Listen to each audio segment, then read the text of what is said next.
Shalom, everyone, and welcome to the 39th episode of Afrika Logistical Agency with your host, Brother Mike. How are you doing this morning or afternoon, I should say? I'm just, I'm doing pretty good. How you doing, brother? I'm good, ready to, inspire brothers and sisters, empower them, talk about doing business on the continent. I don't know why it just muted me, and I'm ready to go, Brother Mike. So, Uh, what do you want to lead us off with today? you know, uh, to talk about business can be kind of sketchy right now because everybody is it's we all are experiencing financial turbulence. Period, across the board. Um, and if a brother or sister is still continue to work, hey, consider it a blessing. And for those that may be upon maybe experiencing a little turbulence or a lot of turbulence for that matter, um, we still have to keep those brothers and sisters in mind um, as to their tribulation and things. And not all of us will experience the same thing. That's across the board. Um, so I would say that in light of this economic situation, one thing I have seen is when people money start to get funny, the scammers get stronger.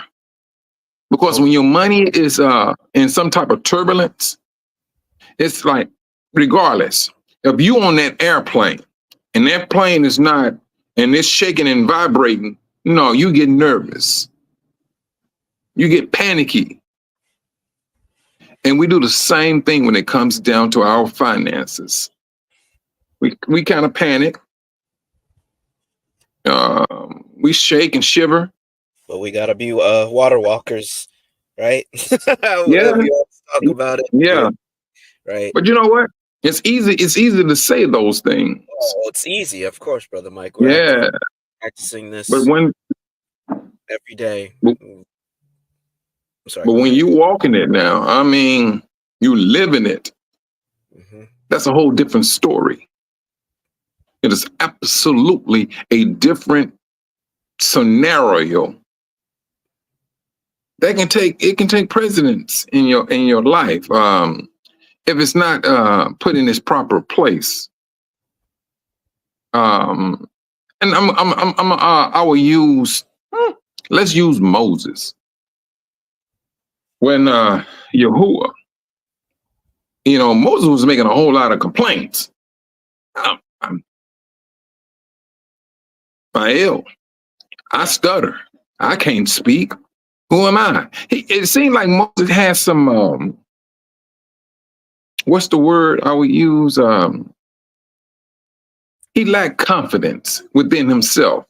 Just like all of us. I mean, here. I Yeah, mean, I could remember. I mean, how many people had the board. Everyone had to kind of talk me up to doing this. And, at first I didn't feel comfortable, but now I realize, at first all that uncomfort and, uncomfort, discomfort, and all that, me believing in not believing and, feeling like I wasn't doing a good job, all of that is, resistance. But, you know, what I've learned and what I've been taught, especially within the scriptures, every time someone has something or wants to do something good or change, there's always disruption, as they say. Like, say someone wants to get healthier and go to the gym, their disruption is the pain leaving their body because they're out of shape, or they go to the gym within that 2 minutes of a workout, they feel it already, they feel the burn, and then the next day they feel very sore. But once they get over that, they start going to the gym, then they reap the benefits of it. So I've learned, especially now in this walk, what we're doing, everything gym that they reap the benefits of it. So I've learned, especially that. Sorry, go ahead, brother. I was So yeah, trying to. because I started hearing myself, but basically what I'm saying is Moses wanted to help, free us and help, liberate us, but that didn't come without challenges. And there's always challenges when you're always intending to do something good or to better yourself or to do something that the Most High set you to do. And and this is um the situation that a lot of us are in. Um, and that's across the board. And I'm not just speaking about uh, brothers in the U.S. I'm speaking about all of us across the board. And no matter where we at, we are all in the same. We're all in the same boat, literally. A brother sent me. I'm sorry. This sister sent me a clip. There's a situation. Supposedly, there is a situation in Springfield, Ohio, and they say immigrants. So when they say immigrants, I'm thinking South America. But when they said Haitians, I like, well, hold on now. They talking about these people, the ones who has a complaint, they claim they are in fear of their life, are Caucasian people. They're the ones who's complaining. Now, they claiming that these people just camp out in front of their houses with a mattress and lay down, go to sleep. Now, how true that nonsense is, I have my doubts. And it's supposed to be like a massive amount of Haitians in Springfield, Ohio. And so whoever this lady on this channel, she was trying to get more information about it. But my thing is this. How in the world you go do an interview claiming this is what's going on in Ohio, and you don't have all of your ducks in order? You don't have the complete story. But she made sure that the Haitian population was there as immigrants in Springfield, Ohio. She made that known, showing a long bridge of a whole lot of people. See, now this is one thing I will say to you, brothers and sisters, when it comes down to these videos that a lot of people be uploading videos. That's not necessarily the case. And that video could have been a parade of other people, but the way they brought the picture out, it was taken maybe from a drone shot.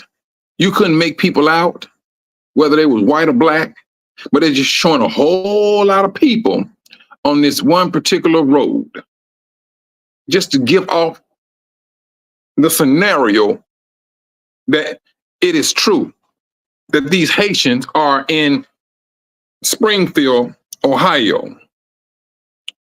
That's to spin the narrative. Now, she claiming she's asking for information to make sure it's true, but her videos and the way she laid it out is absolute opposite of what she's trying to achieve, claiming that she's trying to achieve. And then she had a clip about Kamala Harris, saying, yes, we so-and-so this, we allowed the Haitians to come till we got to 100% of getting them into the country. Are you for real? This is what I'm talking about, bro. And these brothers and sisters are just as hungry as the brothers and sisters that was born and raised in the United States. They have money issues just as much as we ourselves do. The same thing is happening. It's going to climax. But this is the most discombobulated. Hold on just for a minute. Hold on just for a moment. All right. And believe none of what you hear and half of what you see. I agree, Ivan. Someone already called it yellow journalism. Yep. And, especially now with the adaptation of AI and artificial intelligence and all the things that I see, people just need to be careful and vet the sources and make sure that there's more than one source of news of what is being reported, and make sure those sources are outside of the U.S. And I believe then you'll kind of be able to safeguard yourself from that. But not, they'll be on the lookout. There's a lot of deception, a lot of changing of different things, and it's definitely a time of deception out there, and people should just be on the lookout and be circumspect. Yes. And so, I mean, when I say we are being affected, this is something that was planned, because they know that our spending power is undeniable. The way we move money about, they know. If you want to talk about the so-called Negro, this country knew that these Negroes move money. When people are talking about saving money, that's the worst thing that the United States can have that for anyone to do, is to save money. They know that saving money, it does not move nowhere. It's stagnant. But now saving money nowadays is near about, it can be suicidal now, because the world is preaching the death of the dollar. They just ain't got the obituary yet. That's all. They just haven't got the obituary. But once they get that, saving onto the money, saving up the money, will be like a losing battle. The dollar is on life support. They're just making out the will and, like you're saying, bro, Mike, getting the obituary prepared. But the dollar is on life support, and they're just deciding when to cut the plug. That's if you need a visualization. Yeah, I mean that's what is it. We're at that. We're so close to that particular point. And I would say, we learned a lot from being in captivity. We hey, but it seems like we're the last. Excuse me, we're the last to implement these things, and but the world has no issue of doing it.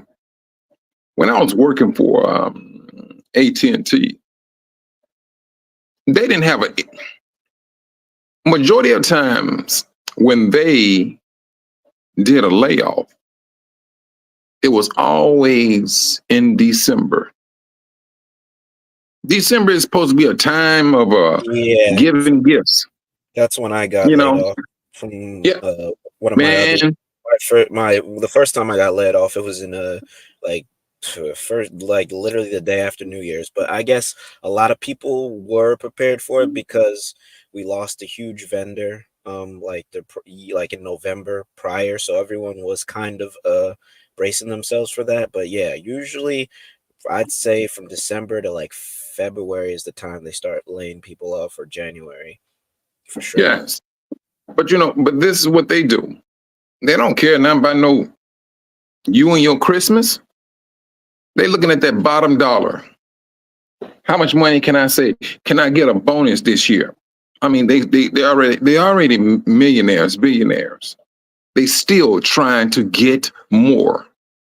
There is no type of love of goodness when it comes down to money. There's no love of goodness, period.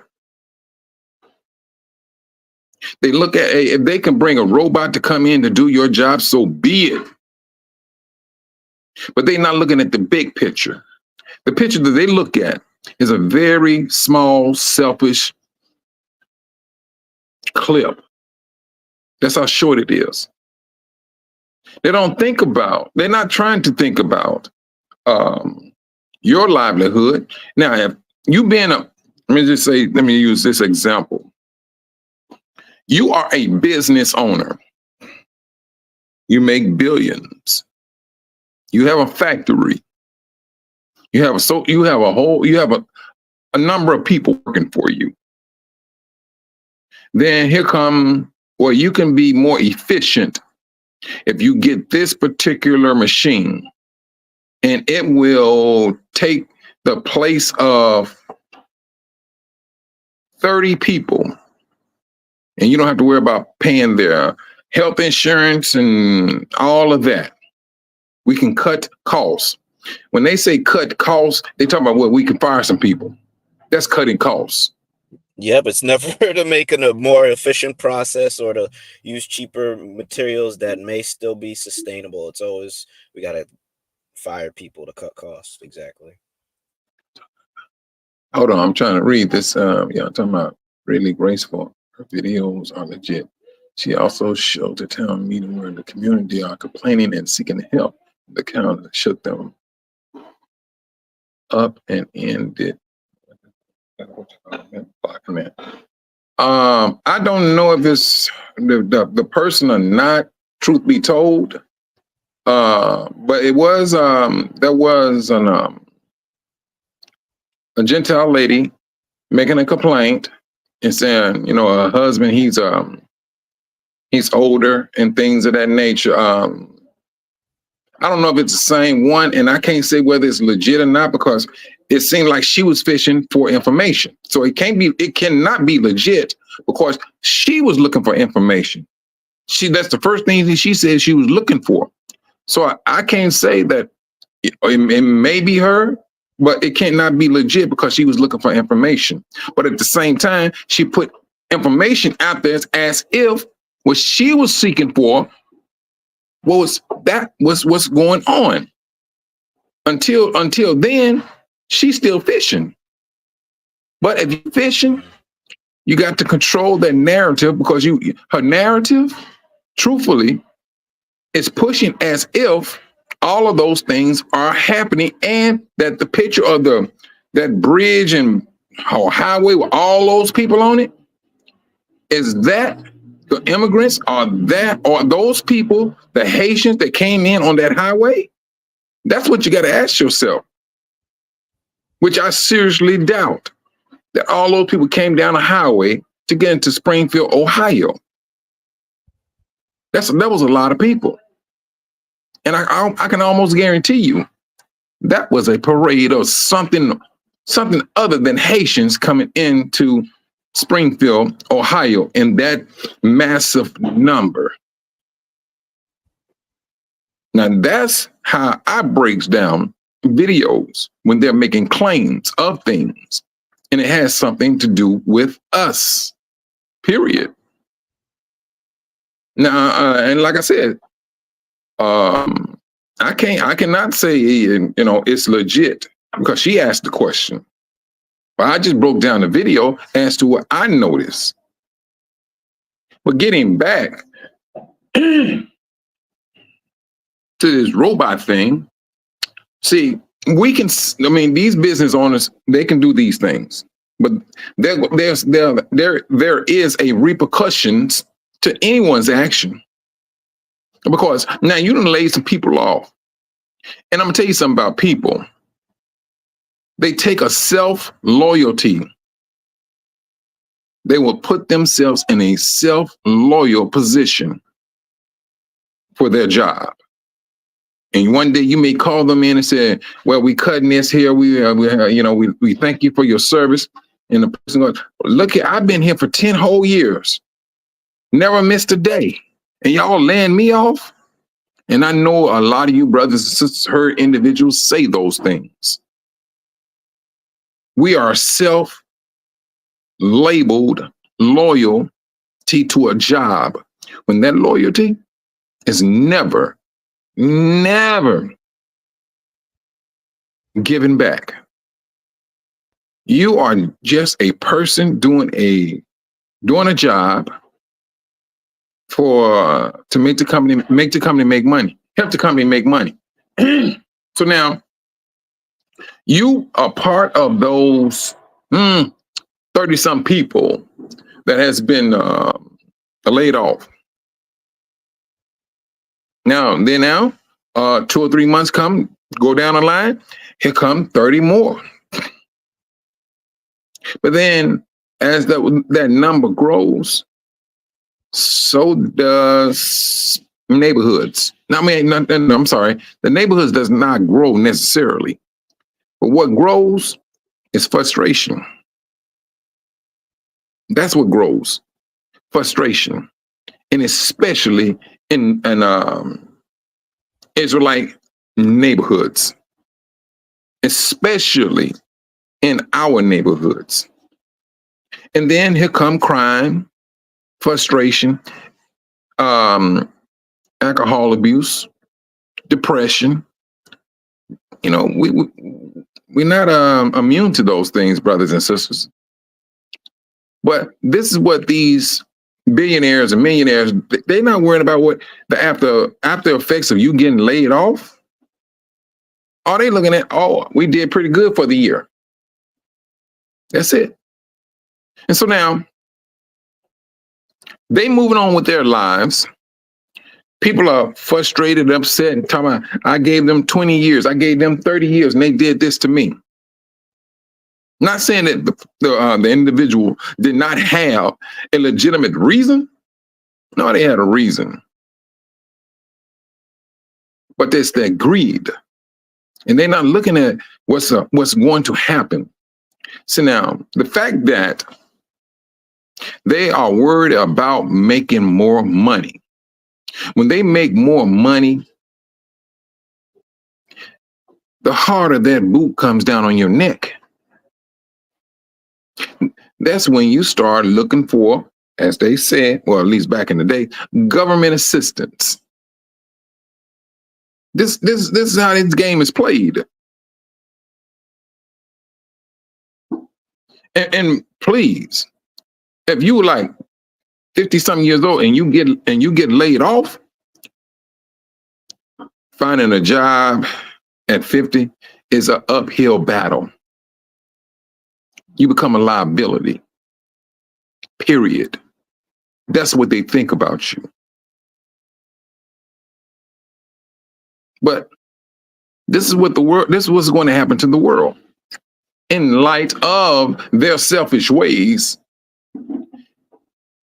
there's going to be some backlash to their action. And we're seeing it now. What did the United States do when it came to these U.S. Factory jobs? Where did they go? Completely overseas for lower pay, to pay people a lower wage, where they don't have to pay for their health care and things of that nature. Oh, they was making money like crazy. But it backfired. It backfired real bad. Their lust for money, it came back to bite him in the butt. Now, when this when the lollipop came on the scene, and I know you all remember when there was a spike, a price hike on Lysol, bleach. What else was it? Lysol, bleach. Near about any cleaning agent. That price was high. But guess who owned all of that? Those cleaning supplies. I was in the office putting their I was putting together their data center. And this white guy came up to me, and this guy was looking sick. And I said, man, I mean, you okay? He was just distraught. He just sat down. He said, do you know Clorox was just sold to the Chinese? I said, man, are you serious? He said, sir, you've been in here putting this computer thing, this data cabinet together and things. How many people you seen in this office besides me? I said, and it was a pretty big office. I said, 3. He said, everybody else got laid off.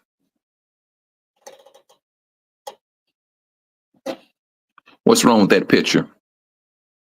You sold this company overseas and buyers, and you got rid of all of those people.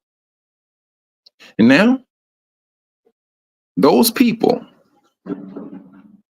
are complaining now. We work so hard and we got to work 2 jobs.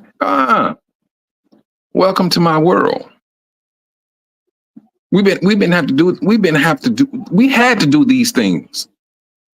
Multiple jobs. Now they're understanding the anguish, the pain of our lives. The layoffs, our lives. We was the only one that was truthfully being affected by these big so-called factory jobs. Brothers and sisters go there, get jobs, work them and things. Some even retired. But when there's a layoff, it seems like that people that look like us was the first to go. The first to go. Now, what we have been accustomed to is put up on them.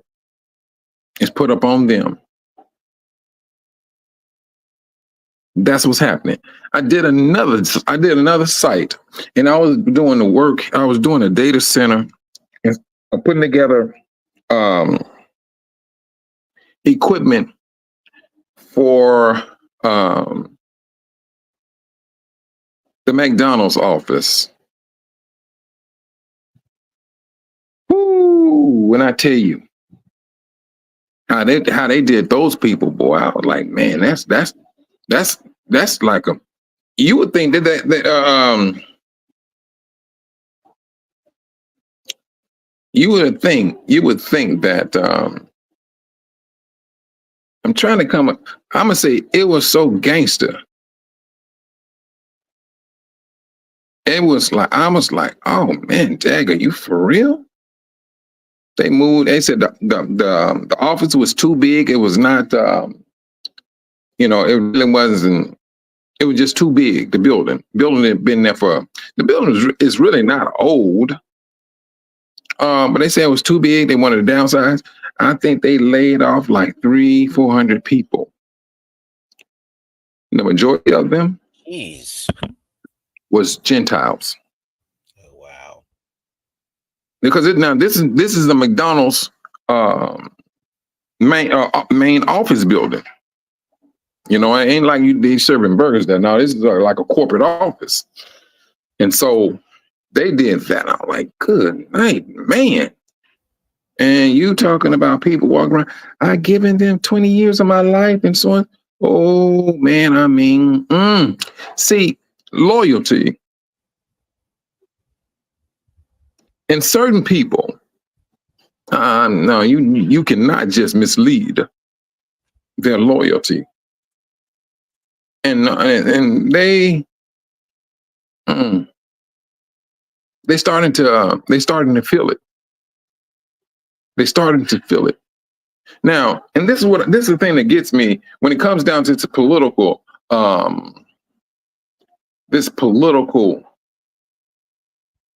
nonsense. These people, whether you are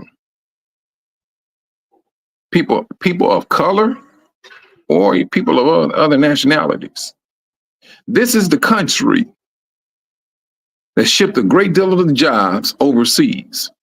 Your call center, I'm going to tell you exactly where it goes. The majority of contracts that these businesses have with companies are given to the Indians in India. AT&T is one of those companies. India, the Philippines. It's very rare that you go find an American answering that phone. You may get somebody named Billy or Bob, but Billy or Bob is from India. That's their American name. Yeah, that's the American name. Don't let them fool you. How are you doing? This is Billy. How can I help you? What is the Yeah. problem? And I'll be like, what's your name, sir? My name is Billy. Oh, okay, sir. You don't Yes. sound like Billy. Mm-mm. They were. I mean, I just can't understand it. They do that stuff, and I'm like, you do know you got an accent, Billy. you know, But this is the things I'm talking about is things that we are used to, that we have been experiencing for a number of years, and it's starting to take its toll on us. It is. It's taking its toll on us. We try to figure out ways to not necessarily make a living, but make money so that you can continue to live. That's what this is about. Making a living. Making a living is I think we're waiting on the obituary for that one too. They're trying to, this world is taking your way of living away from you. 15-minute cities. Lab grown food. They wants to control your life. And they starting to implement all of these things. Yes, they already did the numbers. 2025, they know, all right, this group of people, they should be gone out of here by this year. And that should be a percentage of such and such, such and such. This is what these people talk about. They sit around and talk about how many people need to be gone or deleted by a certain amount of years, by this year here, by this year there, by this year we should have this here. They're demonically calculating their self-interest. That's what they're doing. And it's absolutely mind-blowing. Absolutely. But truthfully speaking, I will say to any brother or sister,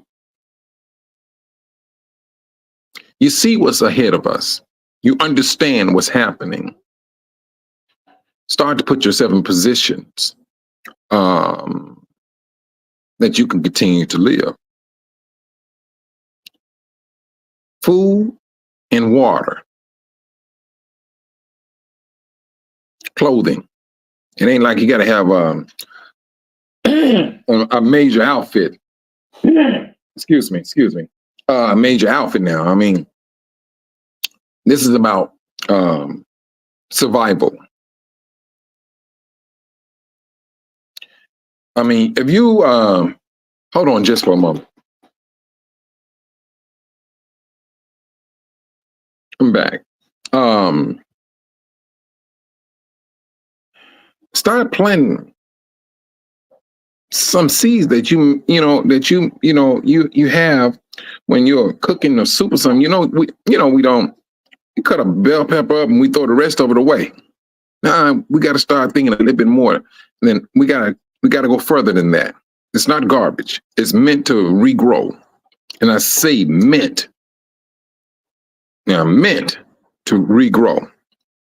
Now, what man went in and did, I cannot speak for all vegetation,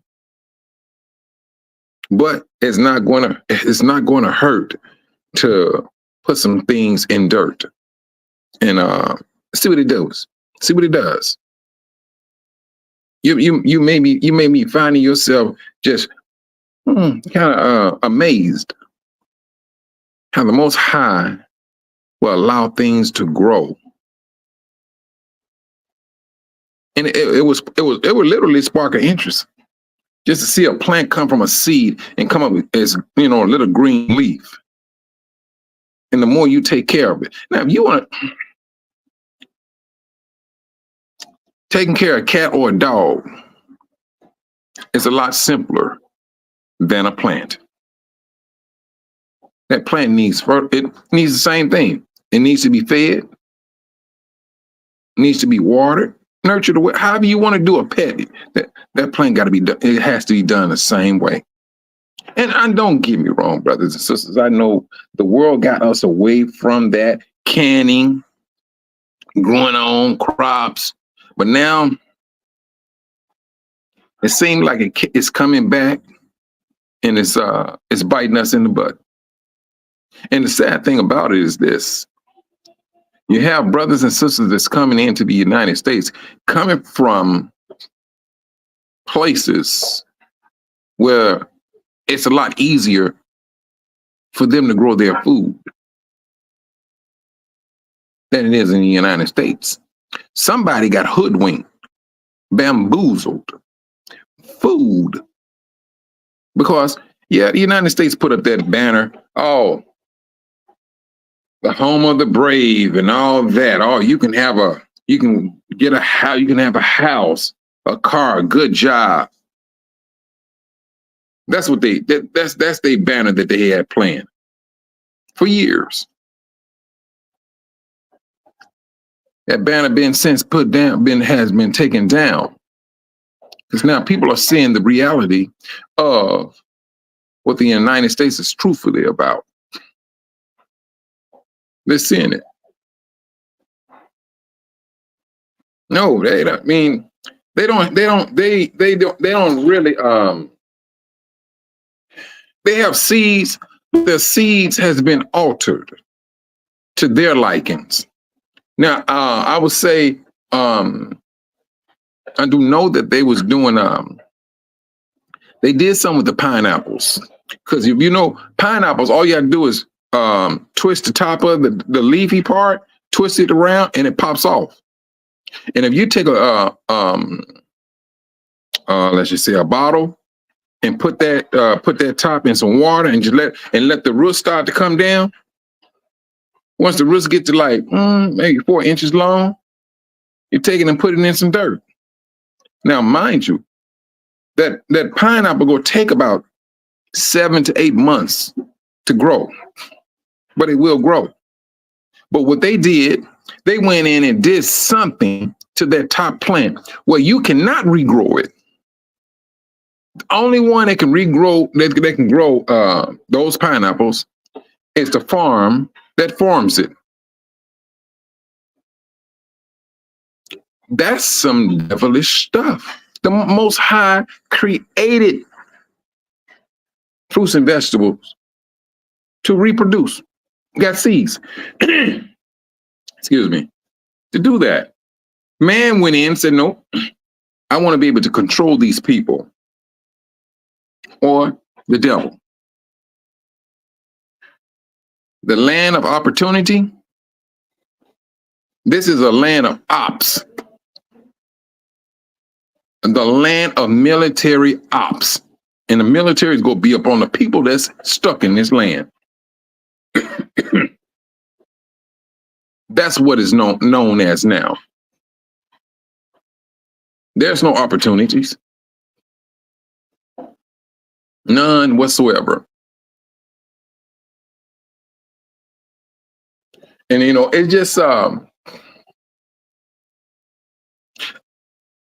would say be very mindful that of your working position. These companies, or I'm gonna say they're not companies, Well, I'm gonna say companies too, and I've seen them do this. They hold on. Bill Gates has taken over the apple orchard, and it makes Bragg's apple. Now that's a problem. See, Yeah, that's a problem. I know that, Kathy Jones. I stopped using Bragg's as much as well because they had the mother in it, and it's supposed to be Mm-hmm. no pasteurization, supposed to be natural, and all the good bacteria for your microbiome is in there. But now that he's played with it, who knows? Well, I'm pretty sure I could say that it's definitely not the same quality. You know what? I'm gonna tell you this. See, this is the thing. This is what I'm talking about. See, these are business opportunities for us. All right, he done took over that. He got that. Okay, but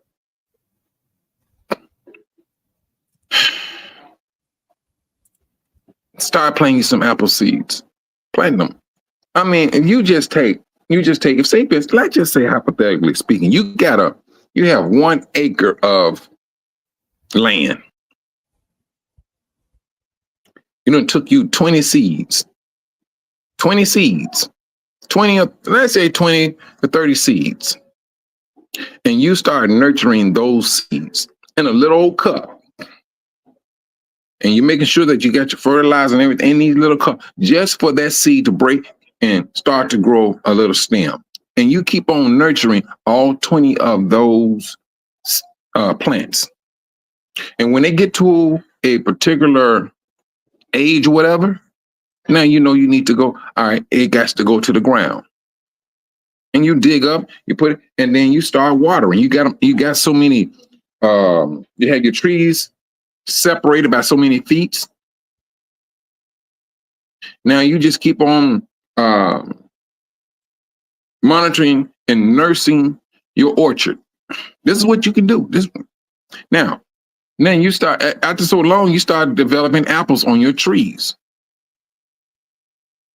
You're taking your apples, whatever you can sell, whatever you go sell. The rest of,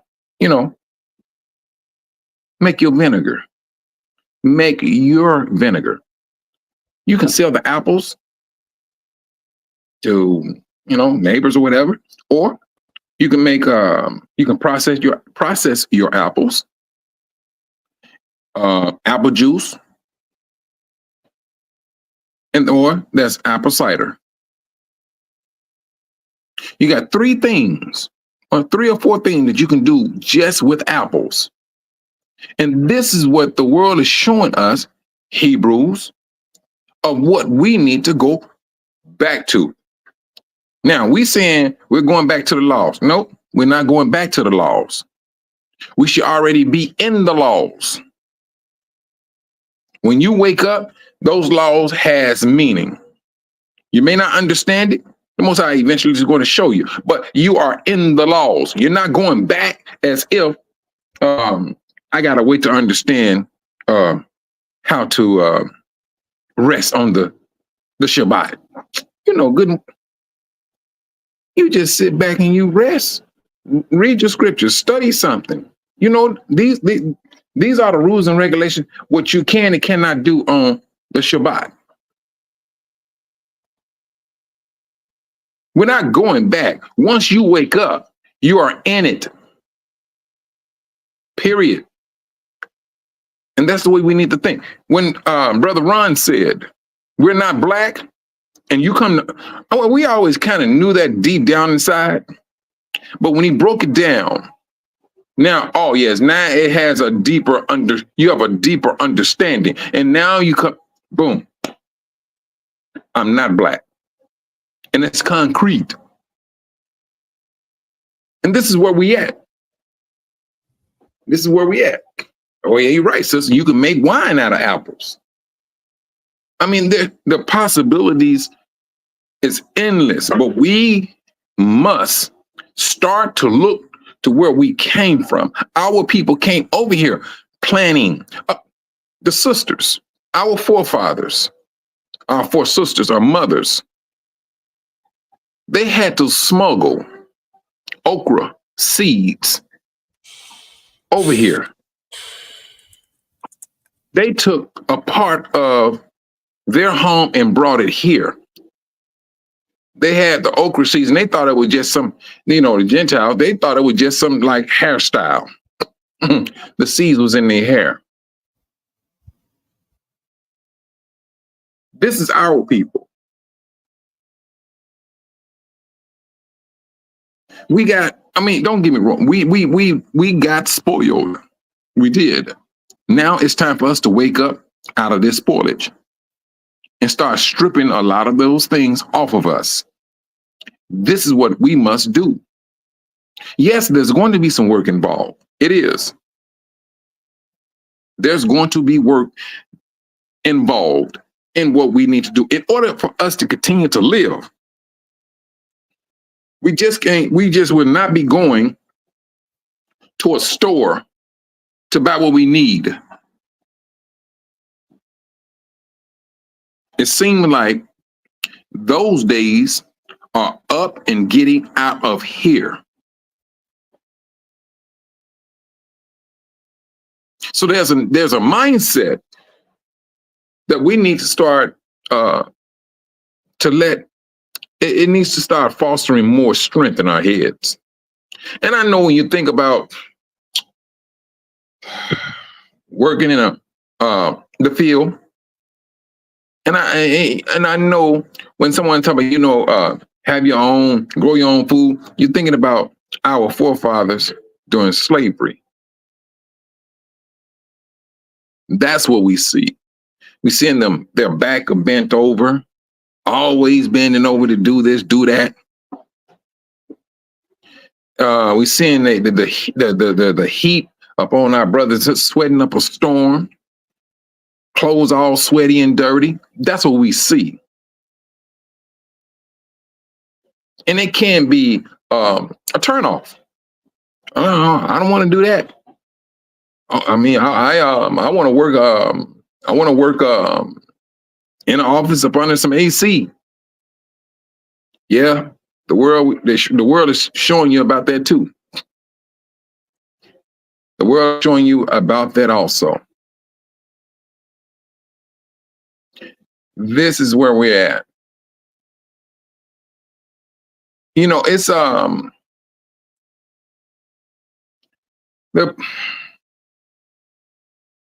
brothers and sisters. I posed this to the brothers, and a lot of things that we think is going to be, what's the word, hard to do. No, it's not. Once you brothers and sisters, once the Most High has put us back in our place, our home, this thing, of hard work. No. No. This is just coming out of my mind. You got brothers out here finding new ways of getting water out the atmosphere. Listen to me on this one now. Follow me on this. You had a brother. Now you got that brother who came over with a machine that can just take water out of the atmosphere. You got that. You have another brother who figured out how to make a motor run off of water, out using water, a motor. And I want you brothers and sisters to understand this. If you got a motor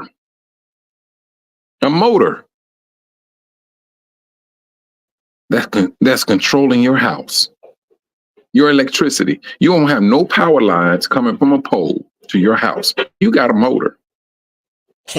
That's, you know what I'm saying? Listen to me now.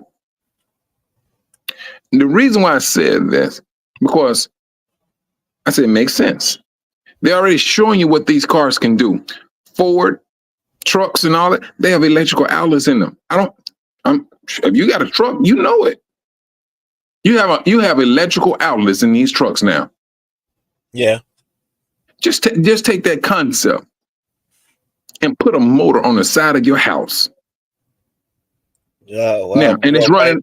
Mike, well, I would. That's a great idea, but I would just be as vague as possible, brother Mike. But I know what you're saying. That's something. I mean, you're right, because you don't think of that, but it's like, yeah, my car runs on a motor and it's self-sustaining, and Mhm. I don't need any And power lines and things like right, that. no But power lines. The exhaust system. What? You ain't got to worry about. You don't have to worry about no gases coming. That's water. It's coming out. Unused steam that's coming out. Put that thing over your garden or something. Let the steam go over the garden or whatever the situation may be. We are some intelligent peoples. yeah, We already know how we're going to set things up. We know, all right, let's think about this here. No. What you may have in the United States is going to be a joke in Africa. I said some time ago, I was talking about these 3 sisters in Nigeria, and they took a generator. Oh, and they yeah. took urine. You know what I'm saying? They took the urine and had the generator working off of urine. Now, what? And now it may sound gross. Urine, okay, whatever. But how did they come up with that? What is in urine that it can run a generator? Now you got to take it to the next step.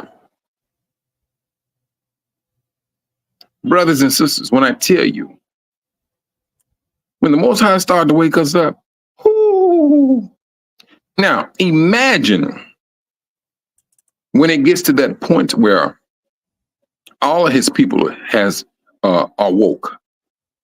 Think about all the ideas the brothers and sisters are going to have.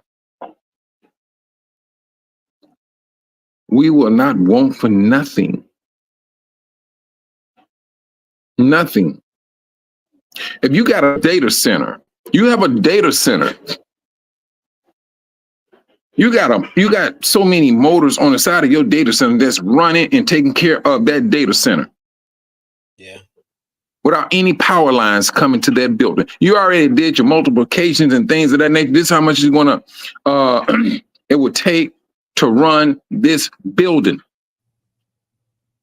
And you have your guys there doing maintenance on the motor and things of that nature.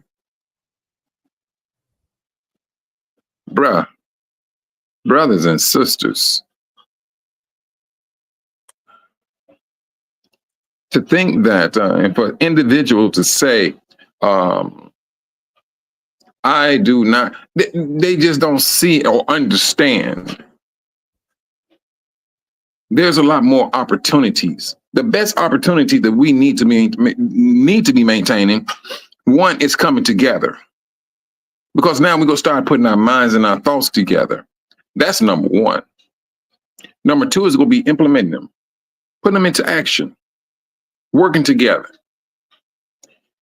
Seeing if there's any bugs in some of it, all right, we can do this here in order to repair that. That's when you start putting their minds together.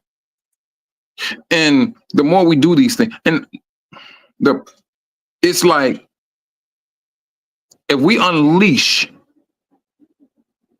10% of our knowledge on this continent alone, the world will find itself in destitute. Because they're going to be running off of some old technology, and we're like, all right, you can do that if you want. All right, we figure out something it's cost effective and it works. Sustainable. That's the big sustainable word. Mm-hmm. Love that word. Oh, they throw that. Oh man, what are you talking about? Yeah, Sustainability. you know, and and then and like in Northern Africa, where all that sand is that sand is another word for glass. That's all. Another word for glass panels. You start breaking down computer chips and placing them on sheets of glass. Oh, now you got a TV. You don't have those big old computer boards that we used to have on the flat screen TV. You got these little things, and boom. Brothers and sisters, we are already ahead of the world. We are already ahead of the world. The only thing we need to do is keep on thinking on it and voicing our, not voicing our opinion, but voicing who we are.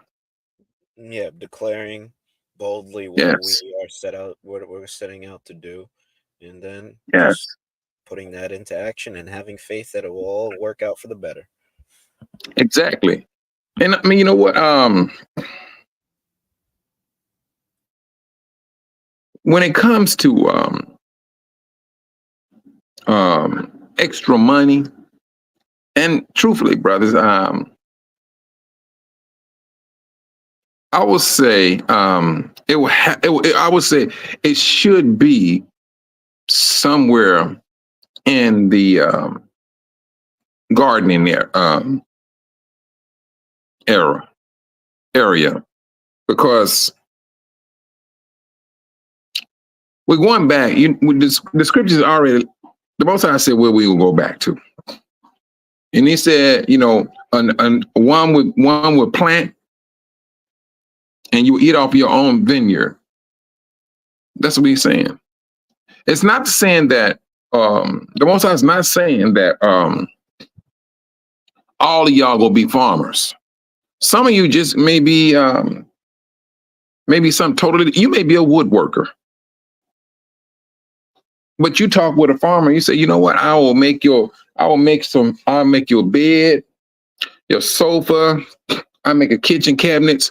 Just give me some fruits and vegetables of this amount, barter, and that's how we gonna move around. That's how we do Exactly. things. You know what I'm And saying? and we may not be gardeners, but I mean, the Most High loves to use the nature, uh, trees, the garden, and I mean, Mm-hmm. we all have a seed. That seed is our talent that He gave us, whether we are following Him or not. But I mean, obviously, He wants us to follow Him, and use that seed to empower others. And once you use your seed and it's growing, you spread that seed and it bears fruit, and that fruit is then given to our brothers and sisters, and they bear their own fruit, and you take the fruit of each other. Obviously, fruit is a metaphor for many things. That could be, money, knowledge, resources, but all in all that encompasses to wealth. And wealth is something that we always had when we were working with one another and trading amongst one another and doing things to help better ourselves and to not compete with each other, and actually work together and build a nation and work as a nation. Yeah. I mean, we just we're at that time where we got to get.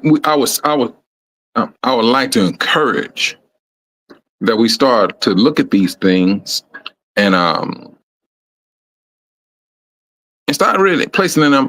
If you had to, I'm just say, if you had to, let's just say, for example, um, the Most High gave you foreknowledge and said, "Look here, all of you all are going back home in 1 month from now, and you know you're about to go back to the continent of Africa. You know that once you get there, you gonna have to start taking care of yourself. You got to start putting things in place, right? Um, You know you're gonna need food, water, shelter, clothing. You know you're gonna need these things. The basic. Which one will you choose uh, as a source of income or trade when that time comes?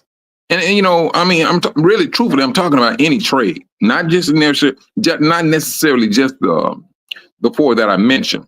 What type of trade that you think that you would love to do, that you are doing, that it will sustain you and your family? That's what we would like. I would suggest that we put our minds to doing that. And at the same time, wait a minute. I expect someone to return. One of the elders, others. I didn't catch that one. But if we had have those things as our line of thought, what is it that you would love to do or like to do? At least you have some steps. You have some mental steps in your head as to what you would like to do, and then you starting to socialize with the same people that shares your idea, and that's when you start working together, doing this, doing that, and you come up with the idea until the action has been implemented. So I mean, Yep, that's the 4 pillars of wealth. Imagination, mm, um, yeah, imagination, imagination, communication, unification, and implementation. You I'm telling unify, you. you implement, you have people implement whatever your um idea is, that comes from your imagination. Then you have unification, you have people who are able to help organize or manage these group of people who are implementing the overall idea or message or service. And then communication, you have someone who is paid to give speeches or elaborate on that message, where that's where communication, like, a speaker or a CEO or someone who's knows the company or speaks on behalf of it. And then the imagination, I guess that would be the person who solely came up with the idea, but when they came up with the idea, they found people that they trusted with their same vision and get empowered those people to take on different roles where they could have, more free up more bandwidth to do whatever they need to do in their imagination role to expand the company or the vision or the idea. Does that make hmm sense? yeah, yeah, and that should be our mindset. I I mean, mean, I love all I this. would I love encourage, all this. I would encourage it rather. Yeah. I would encourage that type of mindset because we're seeing things that's happening. You have the brothers and sisters on this live, and I don't know what's going on in everybody's life. I don't, but I can almost guarantee you that some of our brothers and sisters are having it hard, and it's very difficult for them at this particular time. And, and some of our brothers and sisters across the board are in need. They are needing help of help, and we're at that time. We are at that time, but at the same time, although we may be going through hard times, it's just like Moses. The Most High said, "What is that in your hand, Moses?" He making all these complaints. What is, and the Most High, had to show. I mean, hey, I mean, the Most High was, I'm just phrasing this out this way. The Most High, like, you see in a bush, and it's burning but not being consumed. And this fire that you're seeing, this fire is holy. This fire is not the regular fire that you are used to seeing. You're standing on holy ground. That's what Moses did not recognize. He was just being obedient. Most High said, you don't take your shoes off. And then he had to show him, all right, tell you what, cast that rod to the ground. The Most High, it turned into a serpent in order for him to believe. Put your hand into your on your chest, inside your cloak. Came out with leprosy, white as snow. Put it back, came back. A person of color. So what the Most High was really saying to Moses, I am your creator. I created life. I give life. That's all you need to concern yourself with. If you stutter, trust and believe. When you go before Pharaoh, you're going to speak so eloquent, it will blow your own mind.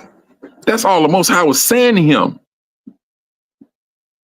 That's all the Most High wanted him to understand. Let me do what I need to do. I just need for you to represent me. That's it. That was it. That was all. Yeah, you can't resist your purpose. Mm-mm. And so, I mean, you can, but it's just gonna leave you very, very miserable. I mean, but oh yeah, I mean, that's right now.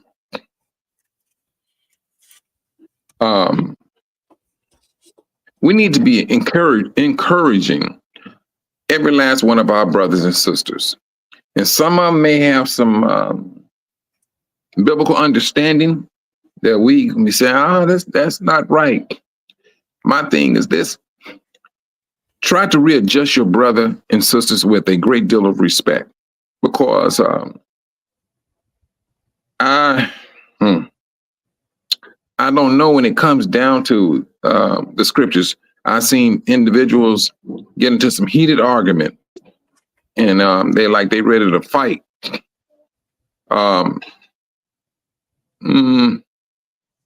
And it shouldn't be that way. I mean, but that's not nothing new to us. The scribes and the Pharisees. How in a way you think you'll come up against Yahusha? And he's seen them come into the world. But they could not take it. This man did not go to none of the schools. He didn't receive no degrees, let's just say, from their school of teaching. The scribes and the Pharisees, hey, this man he's taking our thunder. This is what they was upset at him about. He's taking our thunder. He's coming in here, healing the sick, feeding the hungry, and raising the dead. Look here, this man got to go. He's still our thunder. People used to come we go into the open square, and people see us coming. Everybody coming and giving us all type of glory and accolades. This is the scribes and the Pharisees. They wanted the glory from men. That's all they was concerned with. Yahusha came there, healing, feeding, and they thinking about killing. That's what they were about. And this world is doing the same thing. They're not worrying about the Most High. Not one red cent are they worry about him. No, they worrying about what they can try to get, and what they're getting, and what they're trying to get done. That's it. They literally are sitting up, planning how to fight the Most High. That's it. That's That's their end goal. They're gathering themselves together for this great war called Armageddon. They literally are getting themselves ramped up mentally, thinking that they're going to battle with the Most High. It's not going to be a battle. I can tell you that right now. When we all know it's not going to be a battle. We all know it's not going to be a battle. But this is where we're at right now. This is exactly where we're at. But we need to really, I ain't gonna say what we need. I will encourage brothers and sisters to, one, continue praying for your brothers and sisters. The strength of your voice.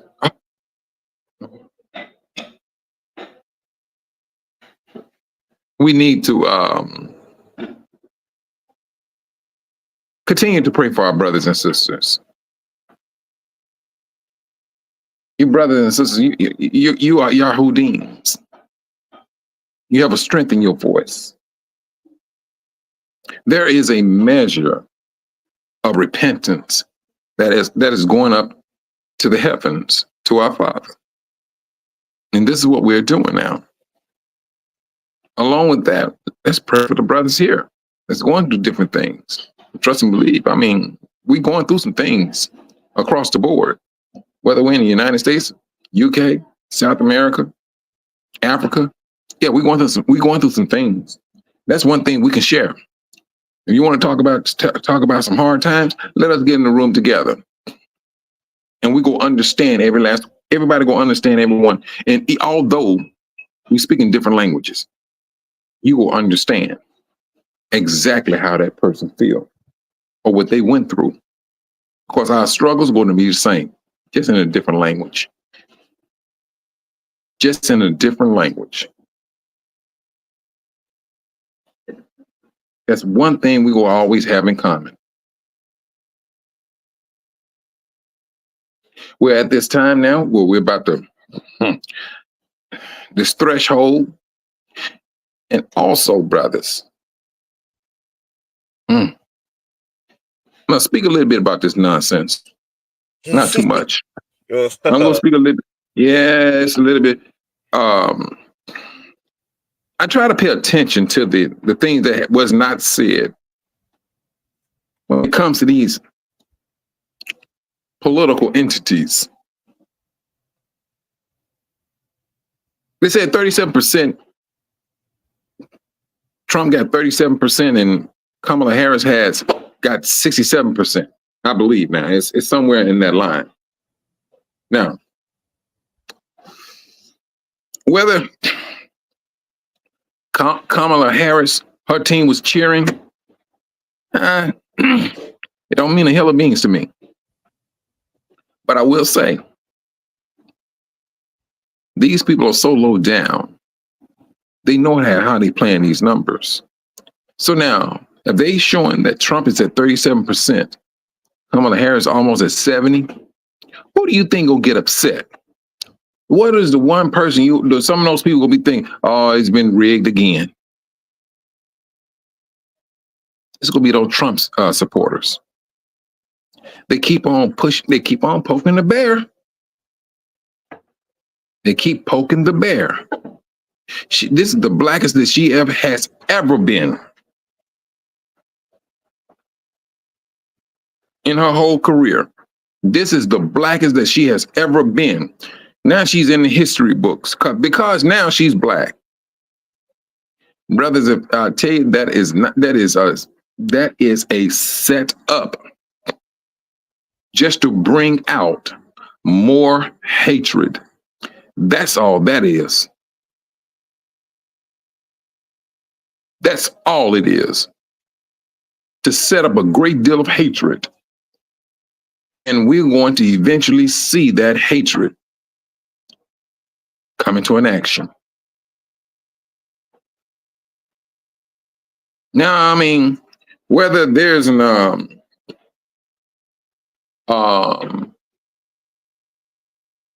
um, there comes an election or not, I'm not going to lose no sleep over it, because they keep on talking about what they want. And they go, what they want is what they are going to get. They're going to get it. And like these brothers and sisters keep on telling a lot of brothers and sisters, this has a lot to do with you waking up. Now, whether you want to believe that or not, that's going to be your choice. But it has a whole lot to do with you awakening. And brothers are being hard. They're coming down hard on that understanding until it gets to a point. Brothers don't even have to argue about that. We have biblical proof of who we are. And we're not going to go by these names that these nations been putting up on us. Those days are absolutely gone. The days are coming when they will be saying, these people are of Israel. That's going to be the word of the day going forward. And these people, well, we can just call them a liar for now, but a blasphemer of lies.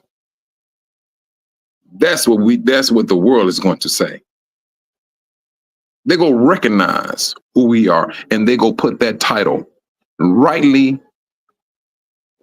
upon us to which it belongs. This here nonsense they got going on, that truthfully, it has nothing to do with us. And I know there's some Hebrews out there that say, no, I vote this way now. And you know, I'm not going to say to each his own, because no, to each his own. I'll say, yeah, you know, I can, I'll say, right. Well, Mike, you're either choosing deletion by fire or deletion by drowning. That's all voting is. What way do you want to go? Yeah, I mean, because the Most High said that he will have his own governors governing Israel. He didn't say anything about other nations. He said his kingdom is no part of this world. So when you voting for someone that's claiming power, that's going to make decision, no, these people are put in positions. They put in positions, you know, and this is one time I would say in the last 2 years, they started to recognize that. Oh, no, I'm gonna take that line back. I think the last 4 years is when we start being more outspoken to who we are. But we were calling ourselves black, but we saying Yahudims, and we are of Israel, but it was in a small way. Brothers starting to get that strength. The most I get, enhance their strength, enhance their voice. If they don't speak, I'm going to cause the rock to speak.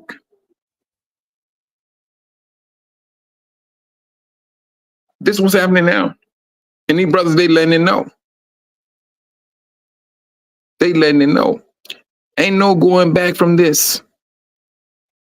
There is no going back. Once they understand that, oh no, these people are not black, and they understand that, then they come into a conclusion, these people are Israel. Yeah, there's going to be a lot of jaw dropping and things of that nature. It's going to happen. But we're not going backwards. We're not trying to go back to Egypt. We're not even trying to entertain, oh, When I was in America, I used to go to the grocery store, get a can of green beans, a can of tomatoes. But I've been here now. I gotta grow this stuff myself. Uh, you're gonna have some brothers and sisters that will be complaining. It's going to happen. Our forefathers did the same thing coming out of Egypt. And but the thing about it is, is this: we seen how the Most High dealt with them too. The one that complained against him. That our book is a book of examples of what not to do. That's what it's about. You get there and you start complaining. Now, if you notice, you around there complaining, and you got 3 of your friends on the right of you and 3 of your friends on the left of you, and they putting some distance between you and them, Yep. you just might be in some trouble. You start They start feeling, making. hey, you guys, guys, it feels like we're sinking. Hey, Gar. They would say, I feel a vibration coming. I feel a vibe. Under the earth, guys. What's that? Ah! I'm sorry, that's not funny. Yeah. I mean, hey, it's because what we read in our history book, and we've seen how the Most High dealt with individuals. Yep. He given us this book, and he allowed these books to be around to this very day. You know you're going to the wilderness. This is one thing that we do know. We know we're going to it. And now, when you start to complain, just be mindful of how you complain. If you go complain, make sure there's a question to your complaint, not a complaint. You know what I'm saying? I like that, bro. I'm just like I don't know. Can I? You just pose it as a question, so so it's like, so was that were you declaring that, or was that a question? Because maybe if it's a question, you're not speaking a curse upon yourself, or speaking something into existence. You're making like a slight suggestion, or trying to figure it out. Like, yes, I understand what you mean by make sure it's a question, because if you, yeah, I totally understand what you're saying. Yeah, but you know what? We know what's about to happen, and we're very close. We're very close on those times. This is the generation that has experienced the end of the 400-year curse. It's done. It's over with.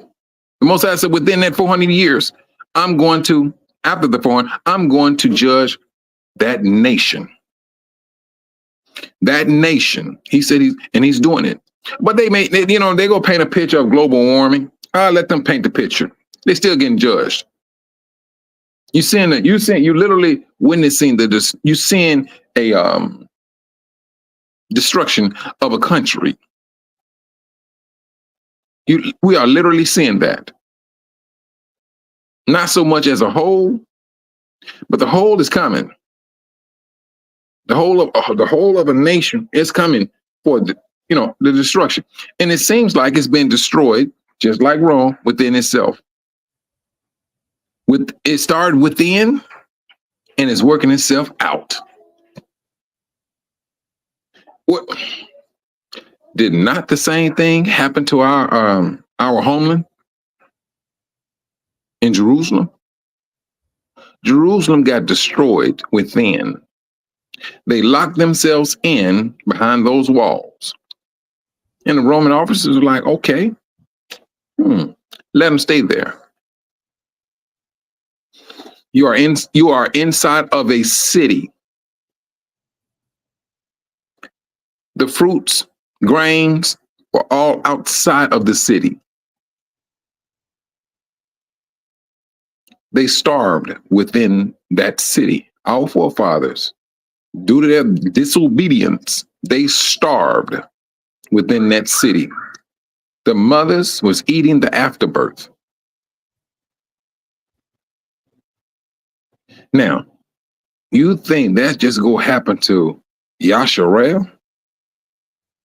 And did not the Most High said or say, give the world double?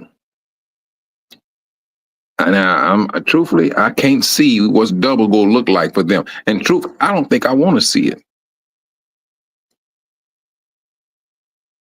If you had if you had our forefathers, our forefathers eating afterbirth,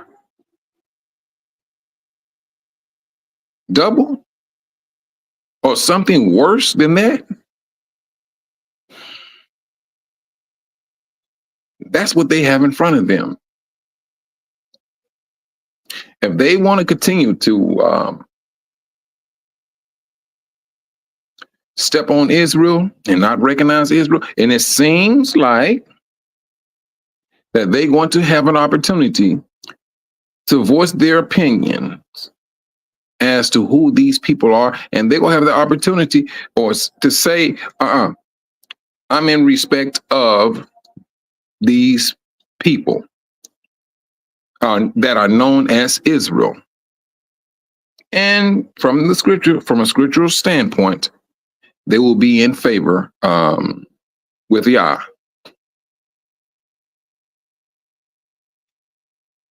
But I seriously believe there's going to be a vast majority of them that will not fall in line. I seriously believe that there will be a lot of them that will not fall in line because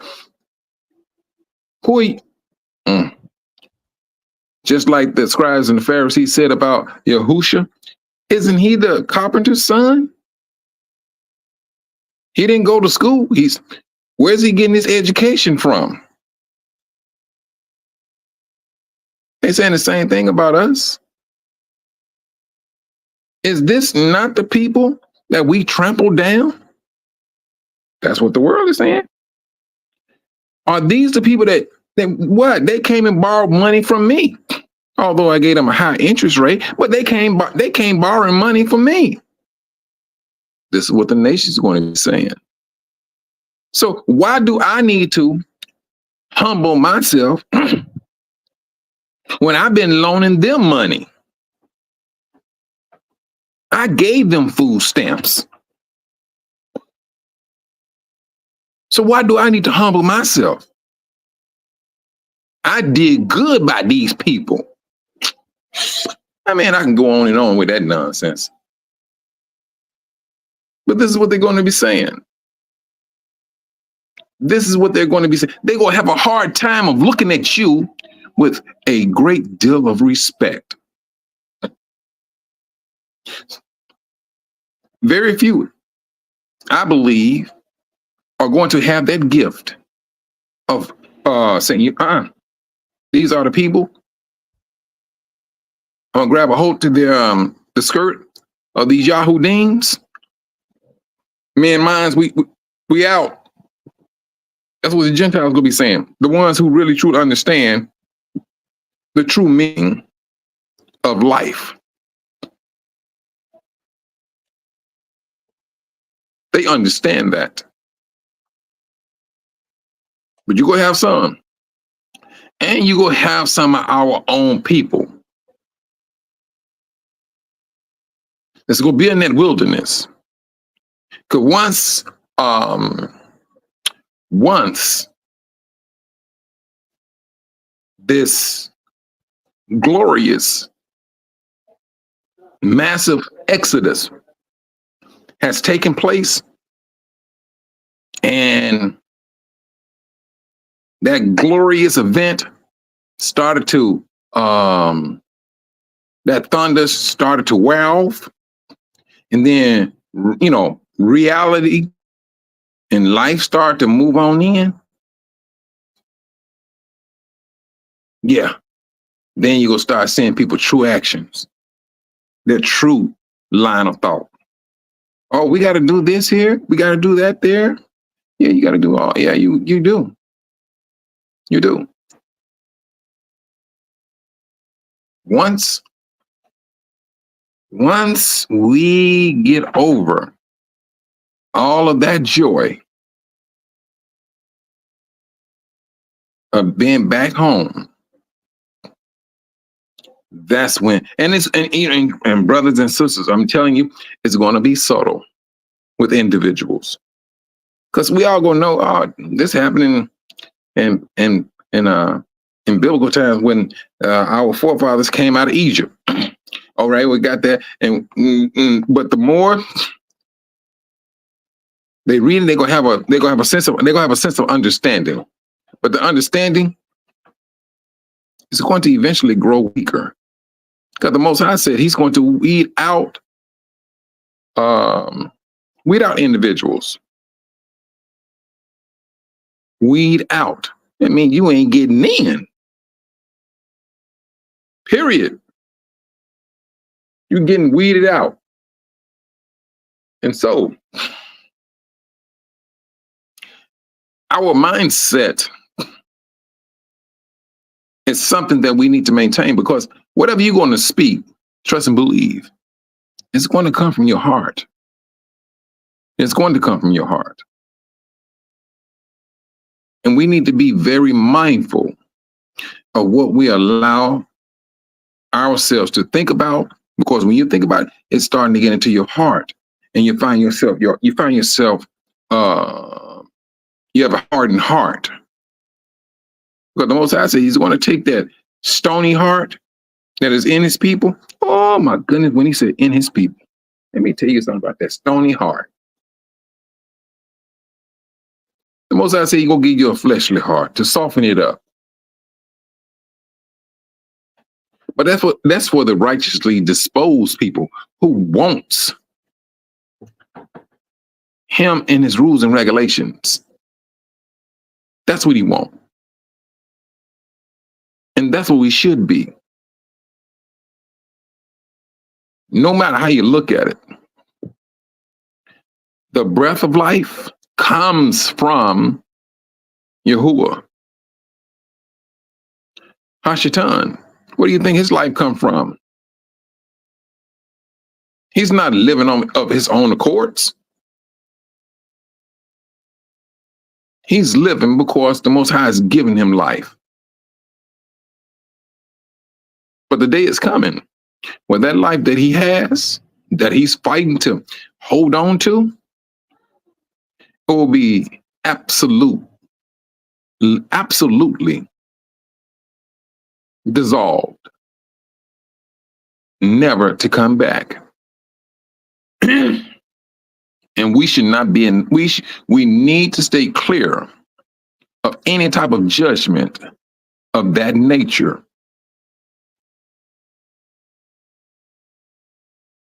We need to stay away from that. And we need to start that right now. Granted, we do have grace. We do. Good night.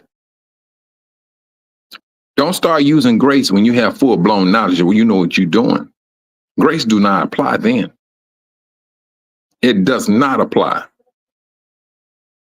Grace is for the ignorant, and trust and believe. We all were at one time absolute ignorant, because we did not know who we were. We did not know who we were. So yes, we was living in that life. We was living up under that banner of ignorant, not knowing. But to have that knowledge now and to turn back to the flesh, oh, good gracious, man, please. You're talking about a second death, one-way ticket.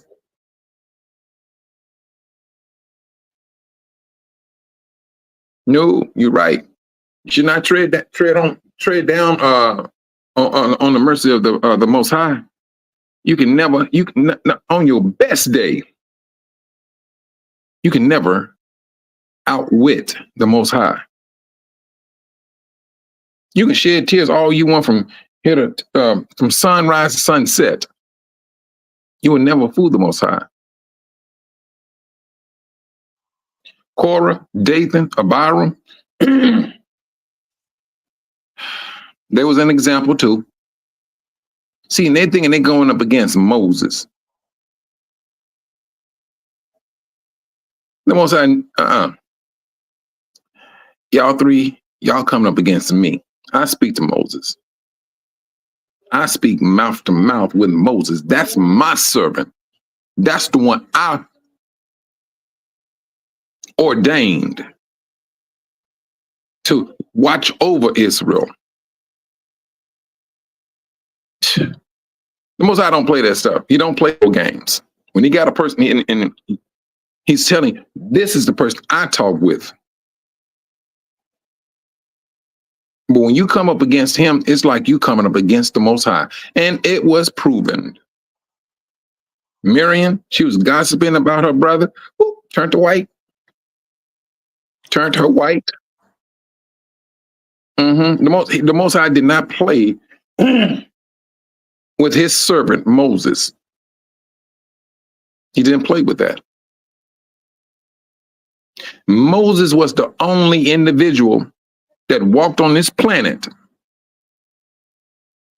Well, let me take a portion of that back.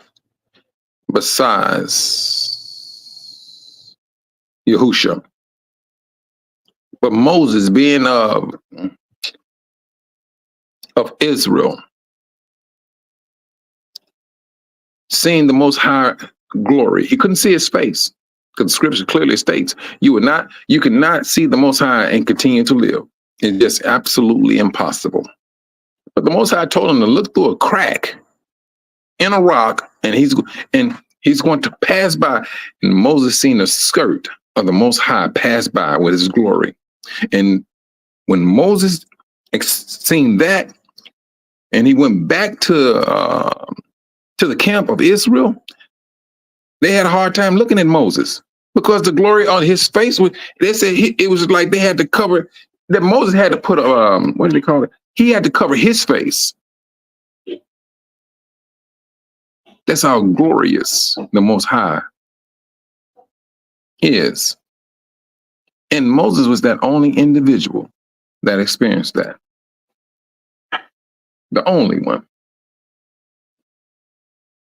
Brothers and sisters, we're so close to that point of being in our forefathers' shoes in their journey, leaving Egypt, going home to their place. We're so close to that. We need to understand that. There's a whole lot of distractions that we will have to encounter. But as a group, as a family, we need to encounter that together because the more we are and the stronger we are, the better we want to be. And always relying upon the Most High, looking to him, praying to him, not complaining against the ones the Most High put in place.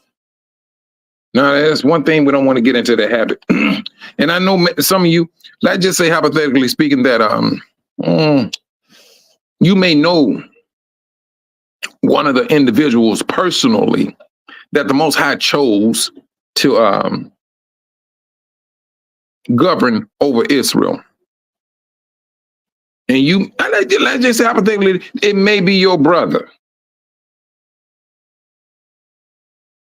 You need to start looking at your brother in a different light. You need to start looking at your brother in a different light. And I say this because just because it's your brother, there will be a great deal of respect that you will have to have for your brother because your brother is taking information to the Most High and bringing it back.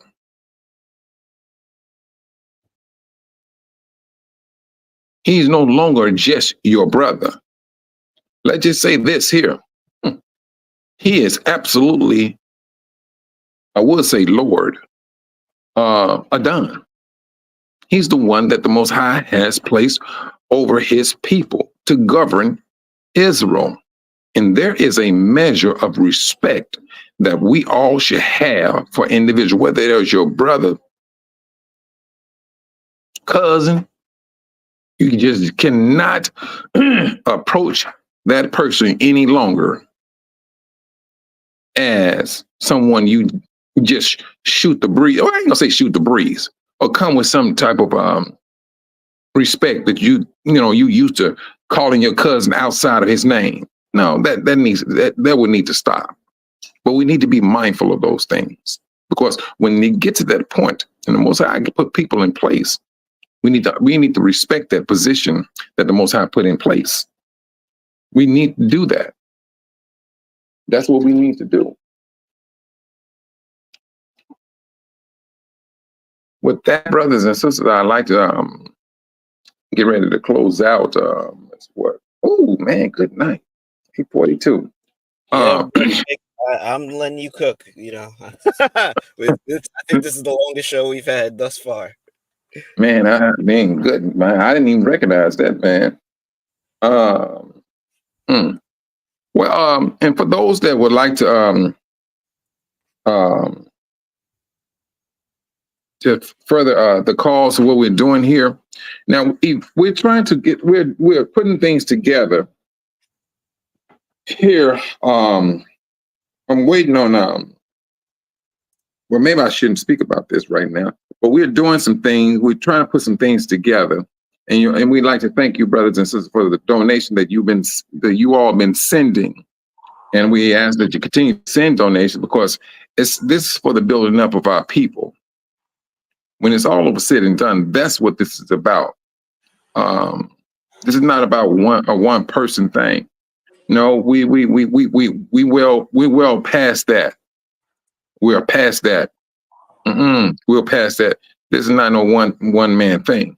Because when these brothers and sisters learn something, trust and believe, it's going to help brothers and sisters coming from any part of the world back to Africa. It's going to help. When you start putting your minds together, this is just a small portion of the bigger picture, the grander picture. And you all are going to witness the welcoming of brothers and sisters. That's what we all are going to see that. QT8, that's the whole purpose of them, of doing what they're doing, is to get our minds and our hearts set on re-engaging with our brothers and sisters on this continent. And there's some things that needs to be done. Then not Yahusha. He told his disciples, it is a must that I leave you and go back to my place and prepare a place for you. Did he not tell his disciples that? Why did he say that he had to leave and go prepare a place for them in heaven? What is it that you need to prepare for your disciples to come to heaven? Hashatan was still there. He was not going to bring his brothers and sisters into a place where you have someone who has defiled a holy place. He had to be, it was a must that he be removed. And the same thing is happening pretty much here. There's some things that we got to remove from our standpoint. I mean, we're not talking about going in and removing political things and all. That is not our goal. Our goal is to work with the according whatever laws they have in place. We work according with them, and we work within them. The Most High knows exactly what all He needs to do, and we go work in the courts with the Most High. And that's the whole purpose of brothers and sisters donation that you all give, is to start putting. Well, it's already in place. This is about making it grow now. This is what this is about. Making it grow. And when the time do come, oh no, we hope to have everybody just having an invitation to come here and do this here and things of that nature. That's what we are hoping to get to. And on that note, brothers and sisters, once again, I'd like to thank you all that's ones been donating and who's given donations. We thank you.